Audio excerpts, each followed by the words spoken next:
এক বছর দু বছর নয়, 144 বছর পর এসছে এই মহাকুম্ভ মেলা।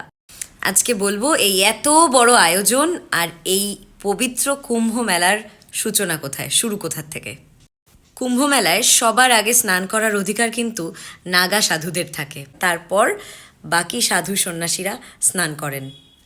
প্রয়াগরাজের গঙ্গা, যমুনা এবং সরস্বতী নদীর সঙ্গম স্থলকেই আমরা পুণ্য স্নানের স্থল হিসাবে বা স্থান হিসাবে বেছে নিই, সেখানেই হয় মহাকুম্ভের স্নান। কিন্তু গঙ্গা নদী এবং যমুনা নদী তো দেখা যায়, তবে সরস্বতী নদীকে কেন দেখা যায় না? এর পেছনে রহস্যটা কী?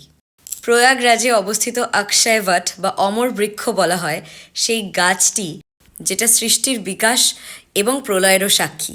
কুম্ভ এই শব্দটা একটা সংস্কৃত শব্দ, যেটার বাংলা মানে হচ্ছে ঘড়া অথবা কলস। তাহলে কি মাত্র একটা কলসি বা কলস বা ঘড়াকে নিয়েই গোটা কুম্ভ?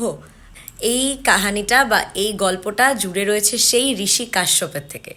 কাশ্যপ ঋষির দুই পত্নী বিনিতা আর কদ্রু এদের সাথে জড়িত। কদ্রু আর বিনিতা দুজনে কিন্তু ঋষি কাশ্যপের শুধু পত্নীই ছিলেন না, দুজনে কিন্তু নিজের বোনও ছিলেন। একদিন কদ্রু তার স্বামী ঋষি কাশ্যপের থেকে বরদান চেয়ে বসলেন যে আমার 1000 শক্তিশালী পুত্র চাই। ঋষি কাশ্যপ তথাস্তু বলাতে তার মানে কদ্রুর কাছে 1000টা ডিম আসে। এটা দেখে বিনিতাও তার স্বামী কাশ্যপের থেকে বরদান চেয়েছেন যে ঠিক আছে, আমার অত 1000 পুত্র চাই না, কিন্তু কম হলেও আমার পুত্র যেন সবার থেকে আলাদা হয়। এটা শুনে ঋষি কাশ্যপও তথাস্তু বলেন, বিনিতাকেও তথাস্তু বলেন, এবং বিনিতার কাছে পরের দিন সোনালি রঙের দুটো বড় বড় ডিম পৌঁছয়। ওদিকে সময় হয়ে যায় এবং কদ্রুর 1000টা কালো ডিমের থেকে শক্তিশালী সাপ বেরোয়, সব কটা সাপ বেরোয়, এবং তাকে সাপেদের মা বলা হয়। আর ওদিকে বিনিতার দুটো ডিমের একটাও ফুটছিল না, তো মানে সহ্য করতে না পেরে, ধৈর্য ধরতে না পেরে বিনিতা নিজে একটা ডিম ফাটিয়ে দেন এবং সেখান থেকে একটা অদ্ভুত রকমের প্রাণী বেরিয়ে আসে। আসলে প্রাণীটা অসম্পূর্ণ ছিল, যার শরীর শুধুমাত্র কোমর পর্যন্ত ছিল। তো সে ডিম থেকে বেরিয়ে ডানা নিয়ে বেরিয়েছে এবং সে বলল, যেটা আমার সাথে হয়েছে, আরেকটা যে ডিম আছে তার সাথে তুমি এটা করো না, সময়ের অপেক্ষা করো, সে ডিম ফুটে নিজেই তোমার কাছে এসে মানে বেরিয়ে আসবে। এটা বলে প্রাণীটা উড়ে চলে যায় এবং ভবিষ্যতে গিয়ে সূর্যদেবের সারথীদের একজন সারথী হয় এবং তার নাম অরুণ রাখা হয়। এবার একদিন কদ্রু আর বিনিতা মানে দুই বোনে সূর্যদেবের এক ধবধবে সাদা ঘোড়াকে দেখে তর্ক করতে থাকে। একজন বলে এই ঘোড়াটার লেজটা কালো, আরেকজন বলে ঘোড়াটার লেজটা সাদা। এবার যে ঠিক হলো, মানে কদ্রু বলছে ঘোড়াটার লেজটা কালো, আর বিনিতা বলছে না, ঘোড়াটা সম্পূর্ণ সাদা, লেজটাও সাদা। দুই বোনের মতো তর্কাতর্কিটা এত সিরিয়াস পর্যায়ে পৌঁছে যায় যে বলে যে ঠিক আছে, যে জিতবে, যার কথা ঠিক হবে, বাকি জীবনটা যে ভুল হবে তাকে এই ঠিক যে হবে তার কথায় তার দাসী হয়ে থাকতে হবে।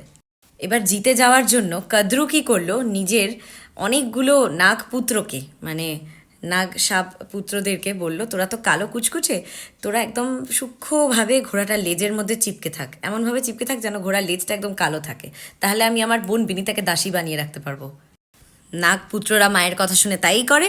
ব্যাস, এবার কদ্রু শর্ত জিতে যায় এবং গোটা জীবন নিজের বোন বিনিতাকে দাসী বানিয়ে রাখে।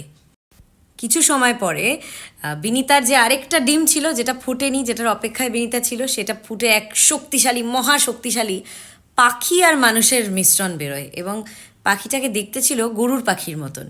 তো পরে তার নাম গরুর পক্ষী রাখা হয়। যখন গরুড় দেখছে যে আমার মা বিনিতা 1000 সাপের দাসত্ব স্বীকার করেছে এবং তার নিজের বোন কদ্রুরও দাসত্ব স্বীকার করে এত কষ্ট করছে, তখন সে তার মায়ের কষ্ট সহ্য না করতে পেরে তার 1000 সাপের সঙ্গে কথা বলেন যে কিসের পরিবর্তে তুমি আমার মাকে এই দাসত্ব থেকে মুক্ত করবে বলো, আমি সেটাই করব।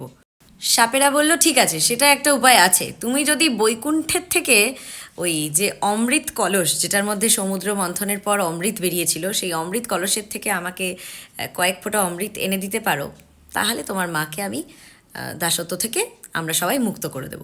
এবার গরুড় পাখির যেহেতু এত শক্তি, সে কিন্তু সব দেবতাদের সাথে লড়াই করে বৈকুণ্ঠ ধামে ঠিক ওই অমৃত কলসের কাছে পৌঁছে গেল এবং যখন ভগবান শ্রী বিষ্ণুর মুখোমুখি হলেন, তখন ভগবান শ্রী বিষ্ণু বললেন, ঠিক আছে, তোমার কারণটা আমি শুনি, তুমি কেন এই অমৃত কলস নিয়ে যেতে চাইছো।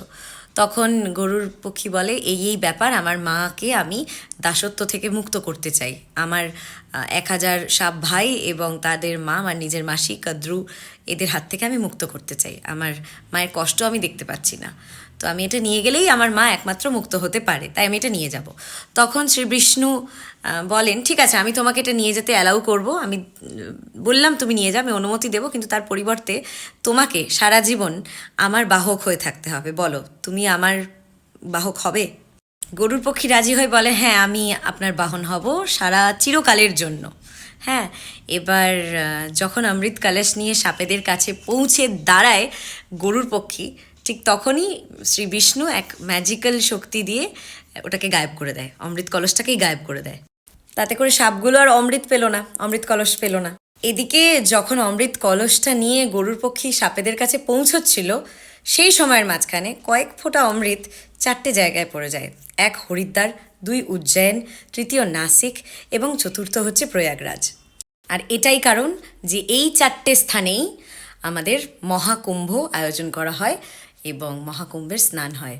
মানা হয় সেই অমৃতের 4 ফোঁটা জলে মানে 4 ফোঁটা অমৃত এই 4টে জায়গায় পড়াতে সেই নদীর জলগুলো অমৃতের সমান।